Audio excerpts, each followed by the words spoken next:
Qué maravilloso es volvernos a encontrar como hermanos y hermanas en Cristo, espiritualmente por medio de su Espíritu y de su palabra.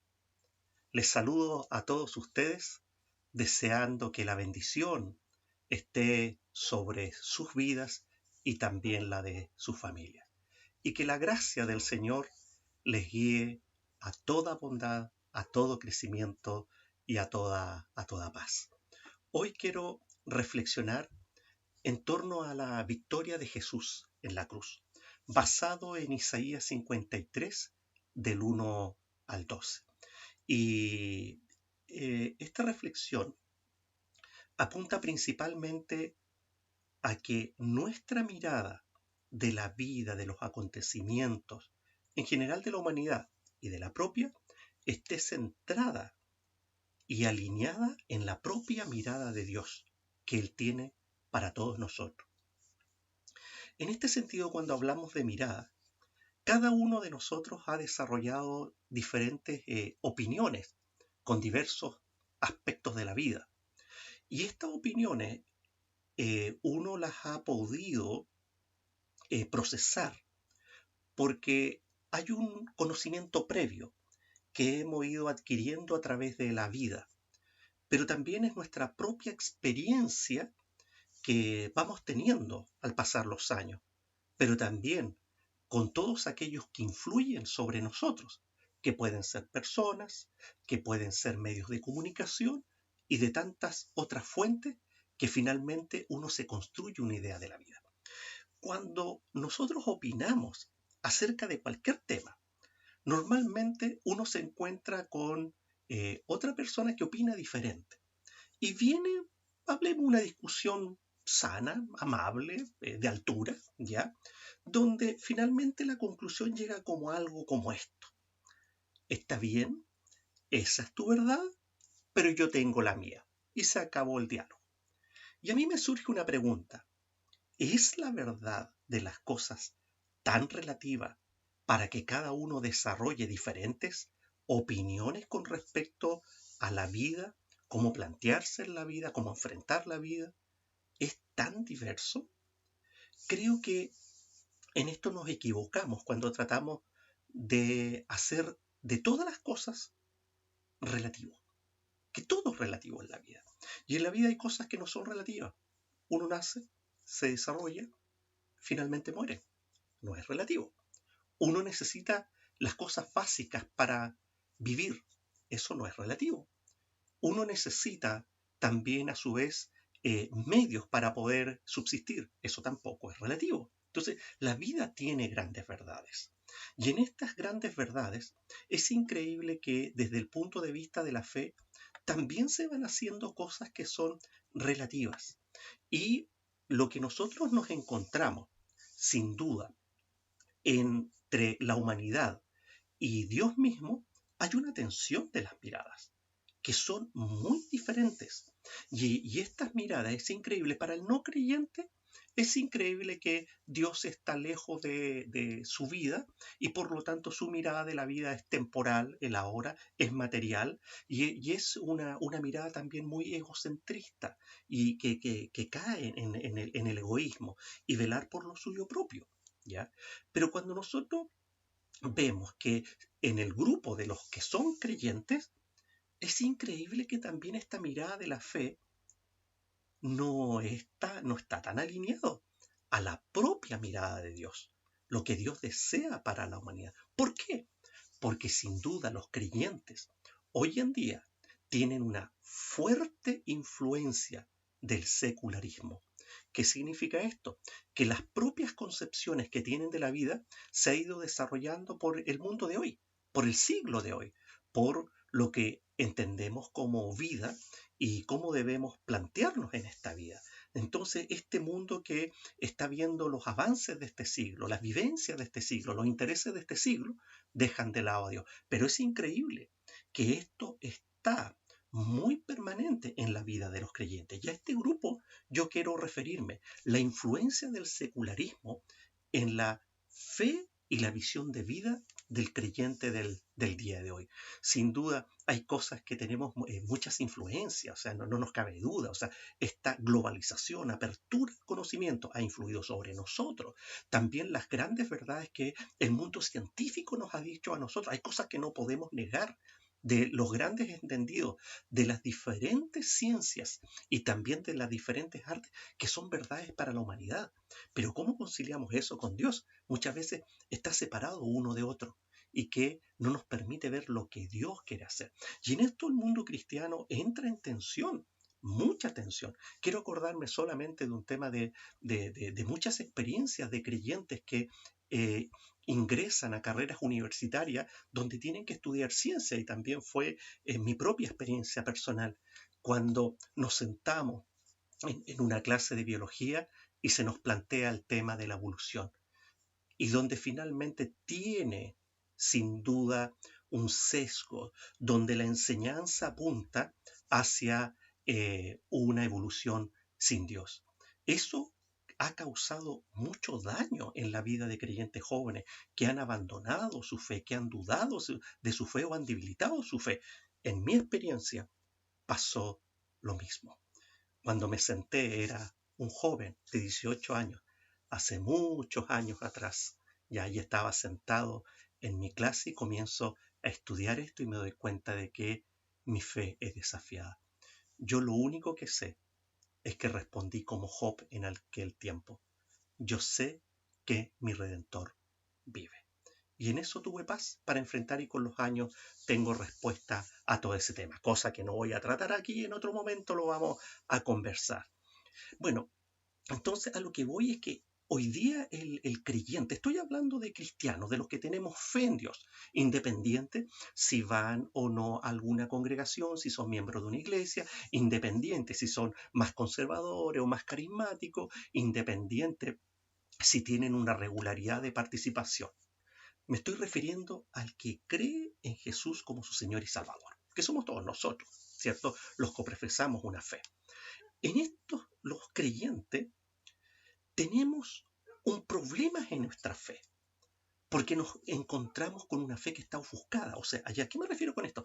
Una confusión de nuestro concepto de Dios y una confusión de idea de cómo tenemos que vivir con respecto a lo que es la voluntad de Dios.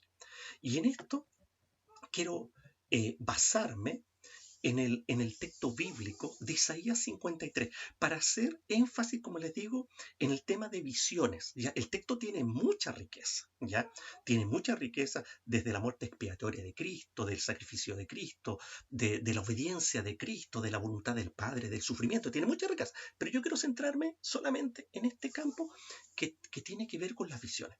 Y hay visiones o miradas que son opuestas.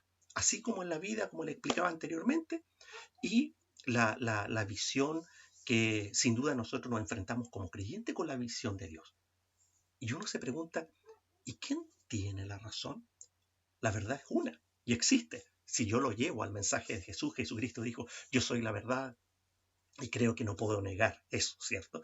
Pero vamos viendo, miren, este mismo texto de Isaías, nosotros vemos que al siervo, ya que es el Mesías, el ungido de Dios, que finalmente nosotros lo conocemos en la persona de Jesús, ya, cuando es visto por los seres humanos, vemos a un Mesías que fue despreciado y desechado. Es lo que sale del versículo del 1 al 3 en esta lectura de Isaías. Y el versículo número 3 exactamente dice lo siguiente: despreciado y rechazado por los hombres. Y aquí viene un tema de por qué existe un rechazo, por qué existe una visión diferente.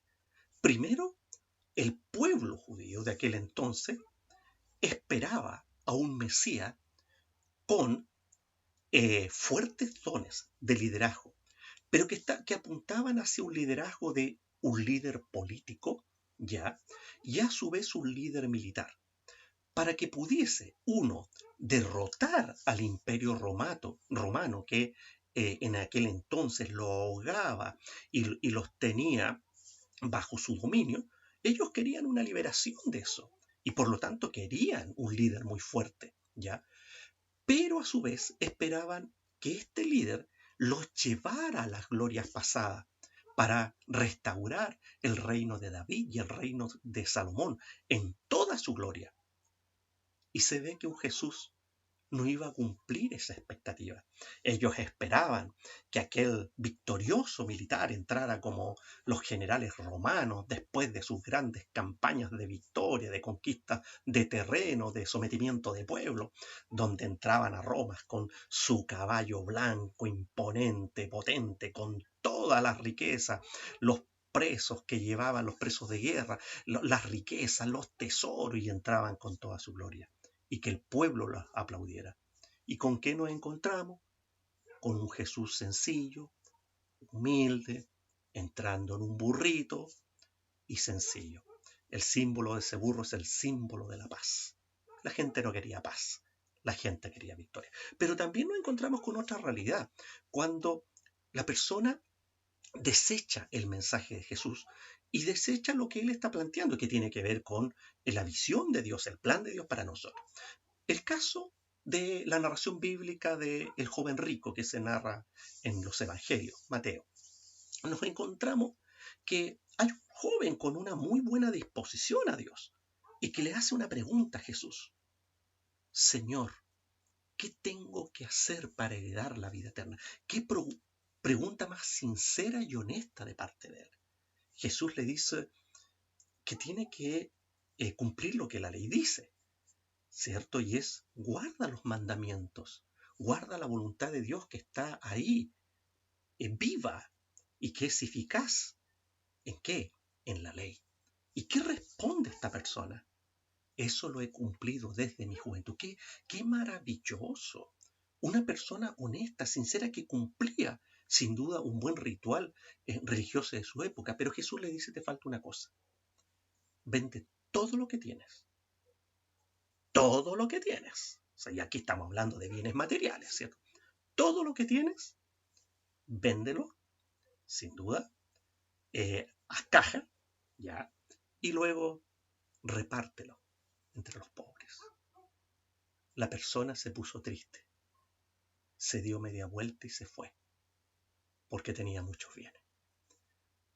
Este joven, que sin duda rechaza a Jesús, lo hace de su honestidad. Él vive su fe, pero religiosamente. Él vive su amor para Dios, pero desde un punto del ritual. Pero no vive esta fe que Dios quiere de la profundidad del corazón, porque lo que estaba en el corazón de este joven era su amor al dinero, que le daba sin duda la seguridad y la comodidad para enfrentar la vida. Aquí hay un rechazo que tiene que ver que Jesús es despreciado, Jesús es desechado porque atenta contra los intereses de lo que la persona quiere. Y nosotros vemos hoy en día el mensaje de Jesús igual nos desafía frente a los intereses que el mundo nos está ofreciendo en el materialismo, sus seguridades, la fama, el hedonismo, y que son los mismos tentaciones que Jesús tuvo en el desierto. Entonces, en esta realidad es que el hombre ve a Jesús y lo ve y lo desprecia, lo rechaza. ¿Por qué? Porque sin duda no cumple la expectativa de lo que están esperando en la vida. Hoy en día la gente quiere vida de pura bendición y no se dan cuenta que la bendición está, pero la ven de su punto de vista. Yo creo que en los tiempos hoy día de coronavirus, la gente está esperando no enfermarse, la gente está esperando conservar su trabajo, la gente está esperando tener un confinamiento, un elemento social con mucha alegría al interior de las casas y idealizan la vida que pueden estar viviendo al interior de las casas, pero la realidad es otra. La realidad es un momento duro, es un momento difícil, a cualquiera de nosotros nos puede tocar, sin duda este elemento no es tan fácil para enfrentarlo al interior de las casas, hay una dinámica que es diferente. Las personas que viven solas, sin duda este confinamiento es complejo para el que está solo en su propia casa, sin esta interacción social a la que están acostumbrados, o a aquellos que están invadidos en sus casas con tantas generaciones en sus hogares. Entonces, no hay espacio, no hay tranquilidad. Entonces, esto altera. Pero la visión que tenemos de eso es que nosotros queremos una bendición, que es de carácter temporal, que es de carácter material. Pero no estamos viendo lo que Dios está haciendo. Como siempre les he dicho, esta pandemia no es la voluntad de Dios, ¿ya? Dios lo permite. Esto es consecuencia de un mundo caído, ¿ya? Pero eso no significa que Dios no está obrando en la vida y en los corazones. Entonces, qué es lo que vemos? Una mirada diferente. Y a esto quiero llevar. ¿Qué es lo que Dios está haciendo y qué es lo que Dios quiere hacer? Veamos qué responde el mismo texto bíblico con respecto a la visión de Dios, y que aquí va del versículo número 4 al 6 de Isaías 53. Y nos encontramos con la realidad que quiero referirme principalmente al versículo número 6, donde dice, todos andábamos perdidos como ovejas, todos, en la humanidad, sin duda, desde el momento en que tomamos la decisión de caminar sin Dios, nos perdimos. Y la pregunta es, ¿en qué nos perdimos? Primero nos perdimos en el sentido de la vida. ¿En qué consiste vivir? ¿Cómo yo me relaciono con Dios, con mis pares, los seres humanos? ¿Cómo me relaciono con la creación? Si esto tiene un sentido, el sentido es amor, el sentido de justicia, el sentido de armonía, el sentido principal, la voluntad de Dios para que todo funcione de acuerdo a su plan original. Pero nosotros decidimos tomar un camino aparte y eso trajo una complicación en todo tipo de nuestras relaciones con Dios, con los propios seres humanos y también con la creación. Y por lo tanto cada uno tomó su propio camino. Y ese camino, más que ser un camino que nos lleva a ser solidario, que nos lleva a amar al prójimo, que nos lleva a la buena voluntad, nos ha llevado al egoísmo, al egocentrismo y nos ha llevado a pensar cada uno en lo propio suyo. Aquí no surge una solidaridad espontánea, por el contrario, surge estarse resguardando y cuidando los propios intereses. Entonces, cada uno andábamos lejos, perdidos. Cada uno seguía su propio camino, dice el texto. Pero el Señor hizo recaer sobre él. ¿Sobre quién? Sobre el ungido, sobre el Mesías, sobre Jesús el Cristo, la iniquidad de todos nosotros. ¿Qué es lo que está planteando aquí en la lectura del profeta Isaías? Que la vista de Dios es que Jesucristo es el redentor de la humanidad. Ahí está el punto. Fíjense cómo en sí mismo la humanidad espera este gran victorioso político, militar, que influya sobre nuestra sociedad. Y el Señor está pensando en un redentor que va a revertir para siempre las consecuencias del pecado. Entonces, una mirada diferente, una mirada desde la perspectiva de Dios. Por otro lado, cuando vemos la muerte del Mesías, nosotros vemos que el propio texto bíblico dice que es una muerte trágica y que finalmente es un fracaso. Y lo ven como un fracaso, versículos del 7 al 9. Lo ven como fracaso. Porque, ¿por qué lo ven como fracaso? El versículo 7 va diciendo, maltratado, humillado. Pero bueno, si en esta época estamos hablando de que, o en todas las épocas, el éxito, el poder alcanzar fama, el poder alcanzar grandes cosas, ¿ya?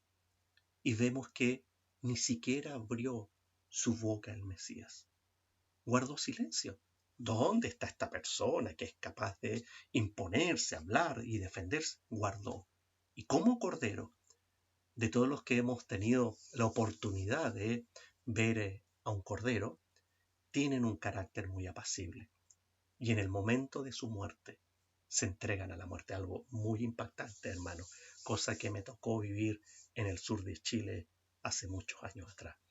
Fue llevado al matadero y como una abeja guardó silencio y finalmente no abrió su boca. Impresionante. Entonces, aquí vemos un tema de que para el mundo la muerte de Cristo fue trágica y también fue un fracaso. Ahora, ¿cómo uno lo puede llevar esto al creyente? Ya que sí dice valorar la muerte de Cristo, ¿ya? Yo creo que sí, entiende la muerte de Cristo, Pero aquí se produce algo que es disonante, porque teniendo conocimiento de la muerte de Cristo, valorando la muerte de Cristo, finalmente no se vive de acuerdo por la razón que Él muere. Se desvalora. Decimos valorar, pero en la práctica se desvalora.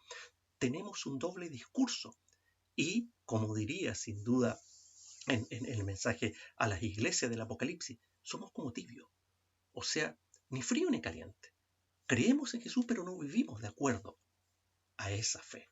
Entonces, ¿qué es lo que pasa? Que sin duda para eso tomamos la vida de Jesús en sí mismo como un fracaso. O cuando tantas veces nuestros sueños no son cumplidos y vemos que esa muerte no tiene tanto significado para el día de hoy, cuando perdemos la esperanza, cuando nuestra fe se ve debilitada, cuando vemos que sin duda las cosas que estamos experimentando no son tan buenas. Pero ¿saben qué? Esa es nuestra mirada, porque para Dios la muerte de Jesús fue una gran victoria y fue un glorioso éxito. ¿Por qué? Porque cumplió los propósitos de Dios y que va diciendo el mismo versículo 12. Por lo tanto, le daré un puesto entre los grandes y repartirá el botín con los fuertes, porque derramó su vida hasta la muerte y fue contado entre los transgresores. Cargó con el pecado de muchos e intercedió por los pecadores. Finalmente Jesús llevó el pecado de todos nosotros, llevó todas aquellas rebeldías contra Dios, rebeldías que han sido de pensamiento, de palabra, de hecho, de omisión, ¿ya? Y que finalmente intercede por nosotros para poder encontrar la justificación de parte del Padre. Nos justificó a todos nosotros. Estas son las miradas. Lo que quiero decir es que Dios nos invita a que nos sintonicemos en relación a lo que Él espera del ser humano. Es buscar la mirada de Dios. Y en esto, a grandes rasgos, uno se pregunta, ¿pero cuál es la mirada de Dios? Bueno, todos aquellos que no consideran a Dios dentro de su propia vida, Dios desea que ellos puedan tener una relación personal por medio de Cristo, su Hijo, quien murió por todos nosotros. Entonces, lo que Dios está diciendo, desea que las personas se conviertan y lleguen a tener una relación con Él y sean parte de su familia. Eso es lo que Dios espera para el no creyente. Pero para nosotros los que somos creyentes, los que tenemos fe en Jesucristo, Dios desea nuestra santificación. Y eso es que cada día sigamos los pasos de Jesús y que nuestro carácter se vaya amoldando más y más al carácter de Jesús. Cada uno de nosotros, los que somos hombres y mujeres de fe, tenemos muy claro cuáles son nuestras debilidades, cuáles son nuestros pecados, cuáles son aquellas cosas que nos alejan de Dios y cuáles son nuestros pensamientos. Y todo eso hay que ponerlo, sin duda, en las manos de Dios para que trabaje en nosotros y poder cambiarlo y pensar a la manera de Dios. Dios quiere de nosotros en este tiempo que nosotros saquemos todos los prejuicios que nos impiden tener una fe en Él. Aquellos prejuicios, sin duda que nacieron ya en nuestra propia experiencia personal. Hoy en día, sin duda, tenemos prejuicios con respecto a Dios en la incertidumbre, porque parece que no vemos a Dios, no vemos que su mano está actuando. Tenemos prejuicios con respecto a cómo debe ser la vida, ya ideales, y no una vida que es realista. Deseamos una vida sin problemas y la vida tiene problemas. Deseamos una vida de victoria y la vida tiene fracasos. Deseamos una vida con un camino plano y agradable y la vida tiene caminos pedregosos de subida y con mal tiempo, además. Entonces, por lo tanto, sacar aquellos prejuicios que deterioran nuestra mirada de Dios. Y además son todos los prejuicios que se levantan en contra de Dios y la iglesia de parte del mundo y que nosotros nos adherimos. Hoy en día, sin duda, la iglesia global, ¿ya? La iglesia única, santa, universal y apostólica está siendo cuestionada por sus hechos y cosa que no quiero discutir en esta reflexión. Pero ¿saben qué? Hay muchas de esas cosas que se levantan y que a nosotros nos hacen debilitar en nuestra fe. Pero el punto que está de trasfondo en esto, hay cosas que se van levantando, pero tenemos que buscar la mirada de Dios, no lo que otros están diciendo. Hoy en día tenemos un mundo que está cambiando y vemos una iglesia que tiene que irse adaptando a estos tiempos, no en su mensaje. El mensaje de Cristo en la cruz para salvación de la humanidad, el Evangelio santo y ofrecido para toda la humanidad, no cambia. Eso debe permanecer fiel. Es nuestro testimonio de generación en generación. Pero las formas, yo diría los procesos, las organizaciones, los tipos de trabajo sí van cambiando. Entonces ahí es una iglesia que tiene que ir actualizando este mensaje para ser entendido por todos. ¿Cómo actualizamos este mensaje en tiempos de esta pandemia, de aislamiento? ¿Cómo actualizamos el mensaje a través de una tecnología que ya llegó a todos nosotros?